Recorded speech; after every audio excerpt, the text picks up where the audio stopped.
Hello students. आज जो आपको पढ़ाया जाएगा वो है नाइन्थ क्लास का mensuration, surface area and volumes. ये चैप्टर इतना आसान नहीं है पर इतना मुश्किल भी नहीं है। अगर इसको ध्यान से समझा जाए तो ये आराम से कराया जा सकता है। बिल्कुल देखिए, कहता है, प्रश्न को देखिए। A plastic box 1.5 metre long, 1.25 metre wide and 65 centimetre deep is to be made. बनाना है। चलो जी, हमें बनाना है, एक बॉक्स बनाना है। अब जानते हो एक बॉक्स की लंबाई भी दे रखी है, चौड़ाई भी दे रखी है और ऊंचाई भी दे रखी है।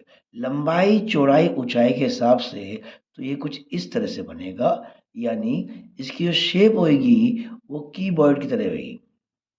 ठीक है, क्यूबॉइड इस तरह से होगी। उसने कहा था कि इसका जो लंबाई है वो 1.5 मीटर है।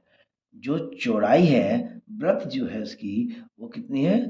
1.25 मीटर है। और जो उसकी जो डीपनेस है, यानी उसकी हाइट, कि वो कितना गहरा है वो, ठीक है, वो है 65 सेंटीमीटर। 65 सेंटीमीटर मतलब क्या हो गया? 65 को अगर 100 से डिवाइड कर दोगे तो क्या बन जाएगा? मीटर। अब ये सब मीटर में हो गए, यानी हम इसको ये बोल सकते हैं कि सर चलो उसको तो रहने दो, वरना 0.65 मीटर भी हो सकता है। चलो जी, अब वो कहता है it is open at the top. ऊपर से खुला हुआ है तो ऊपर तो डब्बा लगेगा नहीं। इग्नोरिंग द थिकनेस, थिकनेस को भूल जाओ। अब बताओ, पहला, area of the sheet required to making the box. इस बॉक्स को बनाने के लिए कितनी शीट की आवश्यकता पड़ेगी?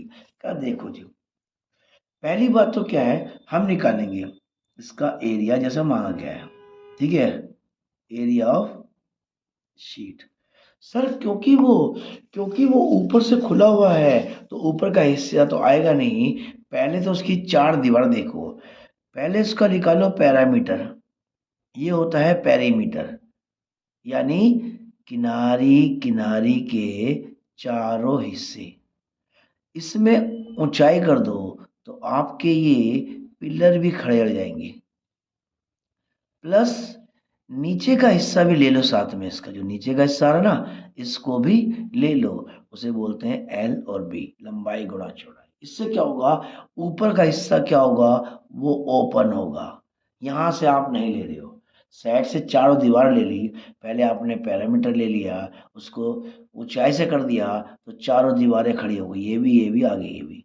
ठीक है, उसके बाद उसका जो बेस है वो रेक्टेंगल शेप में आता है, इसलिए लंबाई गुणा चौड़ाई ले ली। तो अब इसको सोल्व कर दीजिए। सर दो, 1.5 मीटर जमा में 1.25 मीटर और गुणा ऊंचाई कितनी है? सर वो बनती है आपकी 65/100 मीटर। फिर लंबाई क्या बोलता है?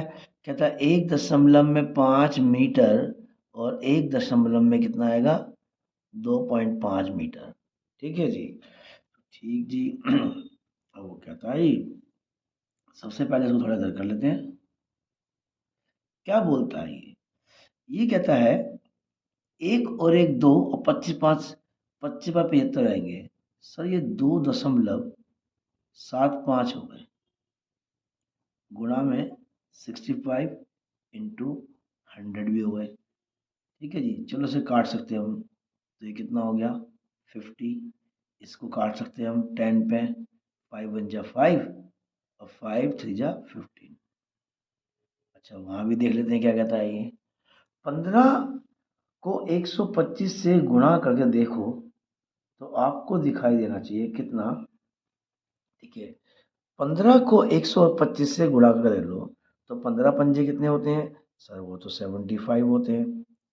15 दूनी कितने होते हैं? 30 होते हैं और 7 37 हो जाते हैं, बचेंगे 3। 15 और 3 कितने होते हैं? सर वो 18 होते हैं। पॉइंट के बाद एक, पॉइंट के बाद दो, कुल मिला के पॉइंट के बाद 3 हो जाते हैं। तो ये हो गया 1.875 हो गया। ठीक है जी, ये मीटर स्क्वायर हो गया। अब क्या करोगे? अब इसको 13 से मल्टीप्लाई, ये कट जाएगा, अभी भी काट दो, सॉरी 2 से कट जाएगा। ये 5 पंजे 25 होता है और 5 पंजे 25, 2 रकम छोड़ के पॉइंट लगेगी भाई, 2 रकम तो छूटनी चाहिए। अब कहता है इसको भी कर लो, तो दोनों को अब मल्टीप्लाई कर लो। ये तो हमारा आ गया 1.875 मीटर स्क्वायर। अब इसको करते हैं 13, 13 पंजे कितने होते हैं सर 65, बचे कितने 6, और 13 पंजे हो गए फिर 65 और 6, ये हो गया 71। उसमें लगा दीजिए आप 2 रकम छोड़ के पॉइंट, तो ये बन गया। अभी 2 भी है, अरे 2 कहाँ रुक गया भाई, 2 रुक गया था। चलो कोई नहीं, 2 से काट दो उसको, यहाँ काट, तो उसे कर दिया ना, हटाओ यहाँ करते हैं।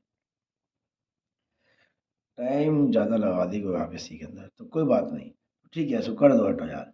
2 तिया 6 हो गया, 2 पंजे 10 हो गया, 2 सत्ते 14 हो गया, ठीक है, और फिर 5 हो गया, ठीक है। तो इसका आंसर है 3.575, इसका है 1.875, तो कुल मिला के 3 और 1 4 हो गए। अबे रुक जा भैया, 5 और 5 10 की 0, 7 और 14 1 15 का 5, 5 और 8 13 और 1 14, फिर आएगा पॉइंट, बचेगा 1, 3 और 1 4, और ये तो कुछ नहीं है 5। तो ये इसका आ गया पूरा एरिया। सिंपल सी बात ये है कि आपको पहले पैरामीटर लेना पड़ेगा, फिर इसकी 4 दीवारें, और फिर करना पड़ेगा उसको। अब उसने एक बात कही है कि इसका खर्चा कितना आ जाएगा, तो कहता है cost of the sheet of for it is if the sheet measure 1 metre square equal to 20 rupees. यानी वो कहता है वो कहता है कि 1 मीटर स्क्वायर, ठीक है, कितने का आएगा सर ₹20। तो टोटल कॉस्ट कितनी आएगी भाई साहब सर ₹20 इंटू हमारे पास ये बचा हुआ है 51450। हालांकि इसको हम पहले बाद में कर लेते चल जाता, पर कोई बात नहीं, अब जो कर दिया तो कर दिया। अब इसको 2 से गुणा कर दीजिए, ठीक है, 0 0 आ रही है पहले से ही, 2 0 अलग कर दीजिए, 2 पंजे 10 की 0 हो गया, 2 चौका 8 और 1 9 हो गया, 2 पंजे 10 फिर हो गया। अब 3 रकम 1 2 3 रकम छोड़ के पॉइंट लगा दीजिए, यहाँ पर क्या देता है सर 109 रुपये, यहाँ पर शो करता है, ठीक है, 20 पंजे 109 रुपये हो गया, ठीक है जी बिल्कुल। तो ये है आपका टोटल कॉस्ट। उम्मीद है आपको प्रश्न समझ आ गया होगा। आपको सिर्फ समझना इसको ये है कि जी ऊपर से खुला है, तो पैरामीटर के फार्मूले में आप ऊंचाई लगाओगे तो चारों दीवारें आ जाएंगी। जैसे कि मान लो आप घर में वाइट वॉश कराना चाहते हो और घर की 4 दीवार का एरिया कितना है, तो किनारी किनारी को ऊंचाई से मल्टीप्लाई कर दो, पूरा एरिया आ जाएगा। अब आपको छत भी करनी है, तो छत होती है रेक्टेंगुलर, तो ये लगा दो, पूरे कमरे का एरिया आ जाएगा। ठीक है जी, उम्मीद है आपको ये समझ आ गया होगा।